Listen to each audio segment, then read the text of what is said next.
En una noche de luna, Naina lloraba ante mí. Ella me hablaba,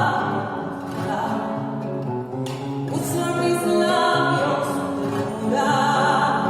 Yo le decía por qué lloraba y ella me contestó así: ya me embriagué